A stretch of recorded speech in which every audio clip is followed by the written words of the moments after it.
should drying out take more than 8 weeks and up to 6 months, then remedial chemicals can be applied to the areas affected.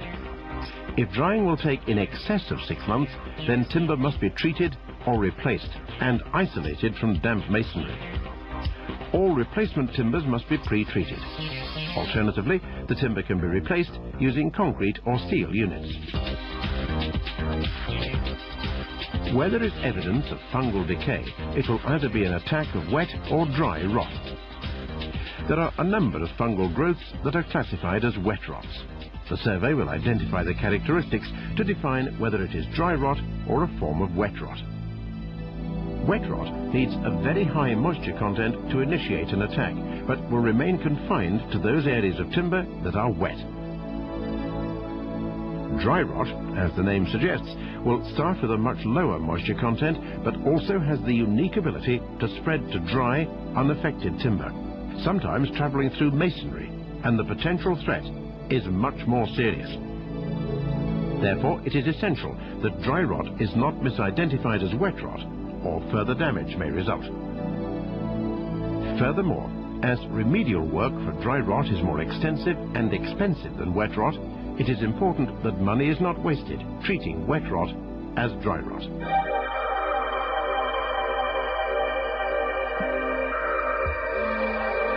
The report must define the type of insect damage present and the need, if any, for treatment. By assessing the damage characteristics to the timber, the emergence holes, their size and shape, and examination of the bore dust in the tunnels, the surveyor will be able to identify the insect involved. He will also confirm whether the attack is active and whether replacement timber is required. Severe cases involving structural or load-bearing timbers should be referred to a structural engineer. Where an attack of wood-boring insect is confirmed as active, the type of treatment will be recommended along with the products to be used. Where there is obvious damage, it may not always be the case that chemical treatment is necessary. With wood-boring weevils, simply controlling the associated wood rot will eradicate the attack. Other obvious infestations may already be extinct, either occurring naturally within the property or before the timber was installed. In each case, no treatment will be necessary. However, the client may request a precautionary treatment to prevent possible future insect infestation. During the survey, a sketch plan should be drawn detailing those areas requiring treatment.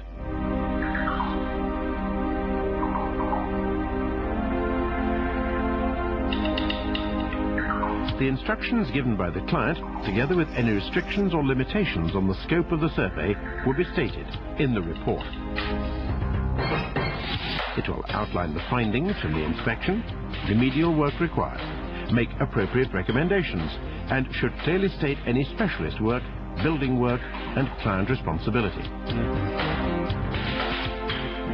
Where dry rot has been confirmed, the report must justify the need for any wall sterilization, timber replacement, and, where necessary, explain that upon exposure, a further inspection will be needed to determine the extent of the attack.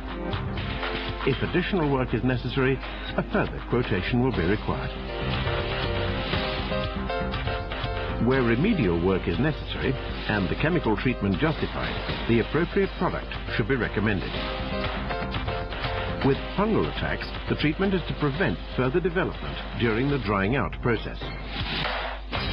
The purpose of insect remedial treatment is to achieve an initial penetration to eradicate most of the infestation. The remaining larvae will have to pass through the treated area to emerge as adults.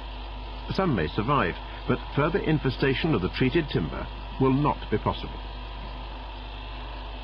Sovereign produced water-based microemulsion alternatives to solvent-based products.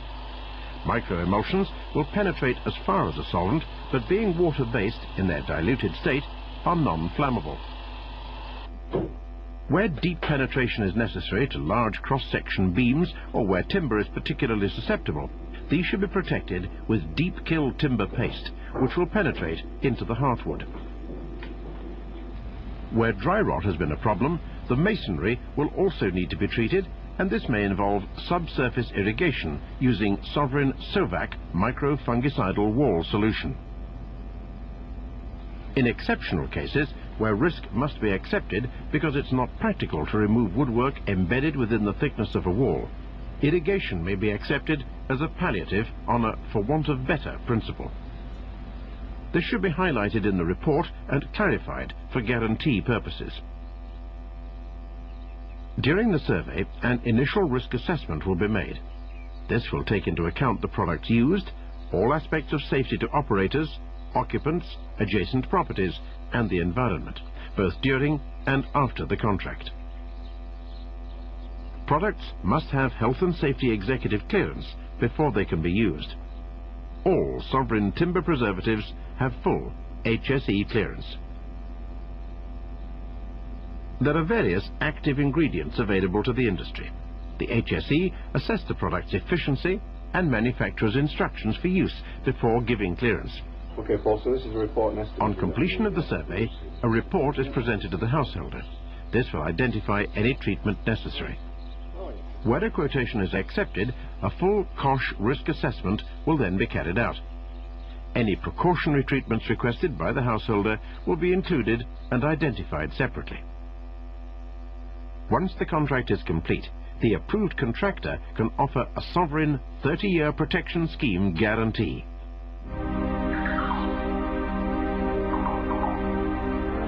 All current insecticides have varying degrees of mammalian toxicity, but are fundamentally safe, provided the instructions and directions of the manufacturer and HSE are complied with. Sovereign chemical industries are leading the way by combining Fluorox, the first insecticide with no known mammalian toxicity, and Sovac, a water-based microemulsion carrying solution.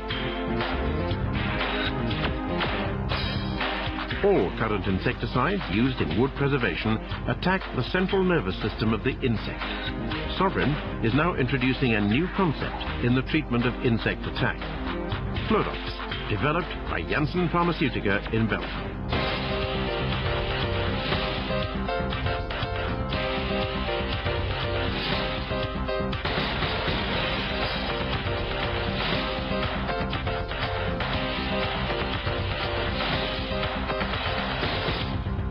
Fluorox acts as a growth regulator in insects.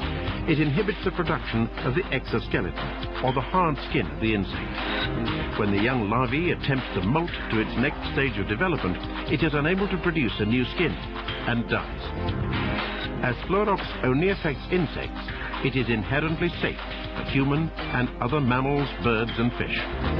Additionally, Fluorox does not leach or evaporate after treatment. English Nature, who assessed the suitability of products for use in bat roosts, said of Fluorox that the relative toxicity index is lower than any other commonly used insecticide for wood treatment. Sovereign, part of Elf Aquitaine and Janssen Pharmaceutica Belgium, together providing environmentally acceptable solutions for the future.